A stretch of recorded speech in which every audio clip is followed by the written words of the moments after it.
नमस्कार दोस्तों, आइए पुनः मैं आप सबके समक्ष हिंदी व्याकरण लेकर उपस्थित हूँ।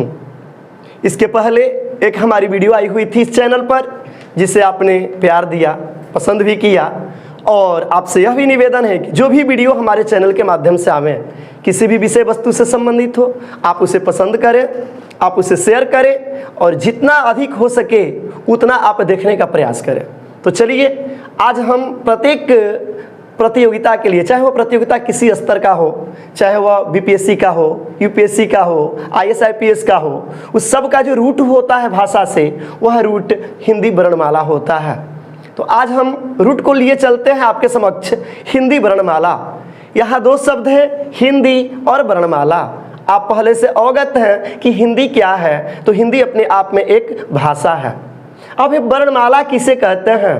तो जब वर्णों को सजाकर, वर्णों को संवार कर एक समूह में डाल दिया जाता है। आइए एक उदाहरण से समझते हैं। एक धागा लीजिए और किसी दुकान से जाकर कुछ मोती खरीद लाइए, डुप्लीकेट मोती, और उस धारा में उसको क्या कीजिए, गूंथिए, पिरोइए। तो जब धागा में उस मोती को पिरोइएगा तो एक माला बन जाएगा। उसी प्रकार जब वर्णों को एक साथ पिरो दीजिएगा तो वह वर्णमाला बन जाएगा। तो वर्णमाला क्या है? तो वर्णों का समूह है, और समूह वास्तव में सार्थक ही होते हैं, निरर्थक नहीं होते हैं। उम्मीद है दोस्तों आप वर्णमाला का शाब्दिक अर्थ समझ गए होंगे, यानी वर्णों का समूह जो सार्थक होते हैं। हिंदी वर्णमाला में अगर हम चलें आगे की तरफ और ये देखने का प्रयास करें कि ये है क्या, तो हिंदी वर्णमाला को हम दो खंडों से समझ सकते हैं। पहला है इसका स्वर और दूसरा है व्यंजन। शब्द है स्वर यानी ध्वनि यानी आवाज।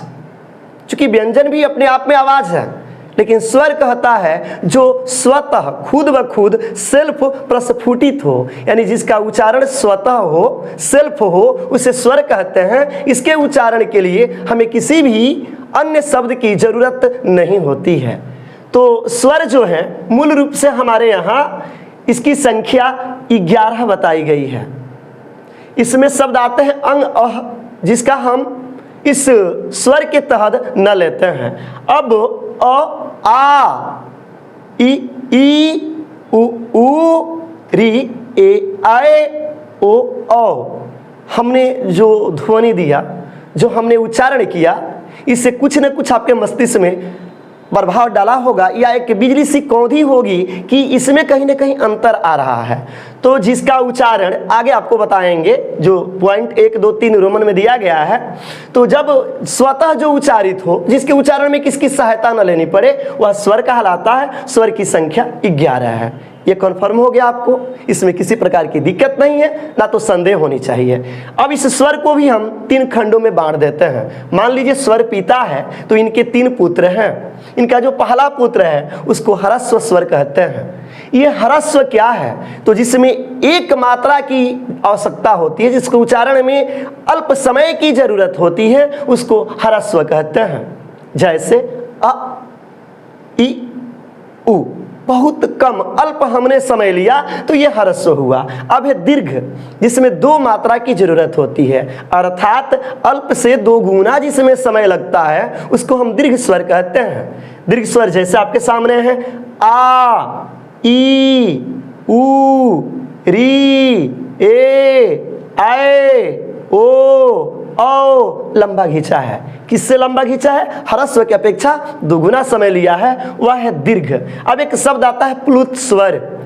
ये प्लुत स्वर वास्तव में ह्रस्व और दीर्घ दोनों से ज्यादा समय लेता है, अर्थात 3 गुना समय लेता है, ज्यादा समय लेता है, उसको प्लुत स्वर कहते हैं। इसकी जरूरत अधिकांश आप देखिएगा नाटक में, किसी पिक्चर के डायलॉग में इसका प्रयोग किया जाता है। या हम जिसको ओम कहते हैं, जो लंबा समय खींचा है, तो इसका उच्चारण विशेषकर नाटक इत्यादि में देखने को मिलता है। जैसे कि हे राम मेरी मदद करो, हमने हे राम जब लंबा खींचा तो वह कहता है कि हम प्लुत हैं, यानी हमारी अवधि सबसे लंबी है।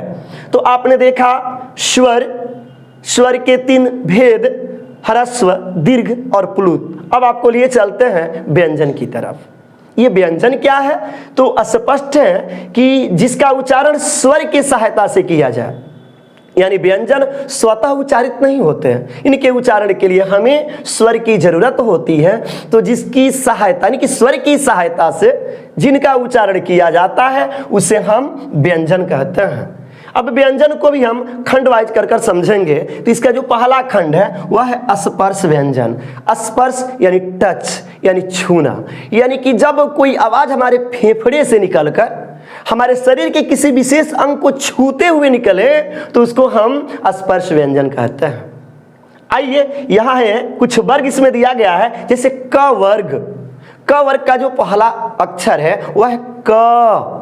कंठ को फेफड़ा से निकलते हुए ध्वनि कंठ को छुई और बाहर निकली, तो क वर्ग यानी कि क, ख, ग, घ अंग इसका कंठ से उच्चारण हुआ है। उसके बाद आता है च वर्ग। च वर्ग में च, छ, ज, झ, य। ट वर्ग सामने है ट, ठ, ड, ढ, अड़। त वर्ग त, थ, द, ध, न। प वर्ग प, फ, ब, भ, म। अब इसकी संख्या अगर निर्धारित करनी हो तो देखेंगे कि क वर्ग में टोटल संख्या है 5, और उसके बाद क वर्ग हुआ 1, ये हुआ 2, 3, 4, 5। तो इस 5 में हम 5 से जब गुणा करेंगे तो 5 25, यानी कि हमारे जो स्पर्श व्यंजन है वह 25 है। तो आपने देखा कि व्यंजन का पहला भाग स्पर्श व्यंजन, जिसका उच्चारण हमारे फेफड़े से निकलकर किसी अंग को छूते हुए जब निकले तो स्पर्श है। अब अंतस्थ यानी कि स्वर और व्यंजन के बीच वाला भाग, वह व्यंजन जो स्वर को भी छू ले और व्यंजन को भी छू ले, दोनों को छूकर बीच में रहे, मध्यस्थता का कार्य करे, उसको हम अंतस्थ व्यंजन कहते हैं। इसकी संख्या होती है ये 4, यानी कि य, र, ल, व। उच्चारण करके आप मिलाइए, देखिए यहाँ अटक रहा है, इसका मतलब यह बीचों बीच है, यह सेंटर में काम करता है।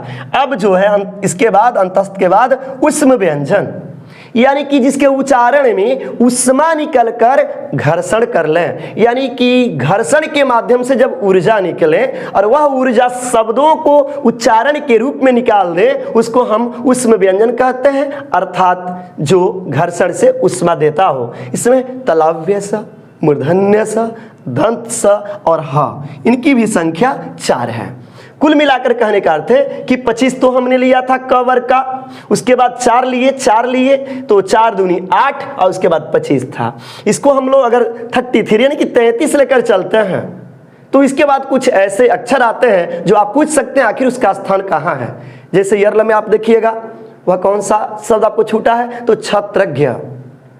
पहले आप देखिएगा कि जो हम लोग श्रमिक लिखते थे उसका श्र ये छूटा हुआ है। तो आधुनिक व्याकरण में इनका स्थान तो है, केवल किसके दृष्टिकोण से, अध्ययन के दृष्टिकोण से, किसी प्रतियोगिता के दृष्टिकोण से इसका विशेष महत्व नहीं है। मेरे प्यारे दोस्तों साथियों, आपने आज देखा हिंदी वर्णमाला में स्वर और व्यंजन।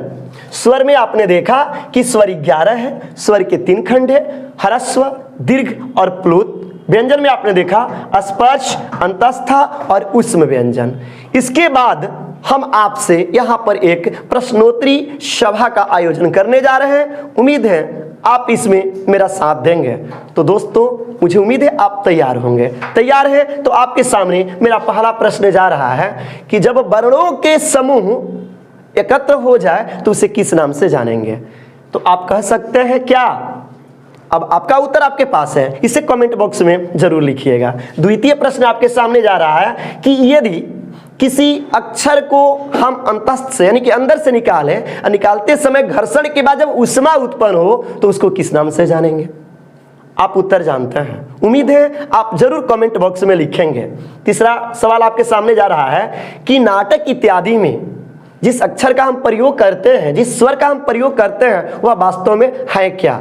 क्या वह ह्रस्व है, दीर्घ है या प्लुत है? इनमें से कौन है? आप कमेंट बॉक्स में जरूर लिखें। आज की जो आपको टॉपिक हिंदी वर्णमाला में दी गई है, यह किसी भी प्रतियोगिता के दृष्टिकोण से अपने आप में परिपूर्ण है। आप इसे देखें, इसका मनन करें, इसका अध्ययन करें, गहरी पैठ करें और गहरी पैठ करने के बाद आपको लगे कि यह वीडियो आपके जीवन में किसी भी कदम पर कारगर हो सकता है तो निश्चित तौर से इस वीडियो को शेयर भी करें और हमारा जो चैनल है इस चैनल को जितना से अधिक हो सके सब्सक्राइब भी करें। इसी के साथ मैं आज हिंदी का पाठशाला से, हिंदी वर्णमाला से विराम ले रहा हूं, आप लोगों से विदा ले रहा हूं। नमस्कार साथियों, जय हिंद।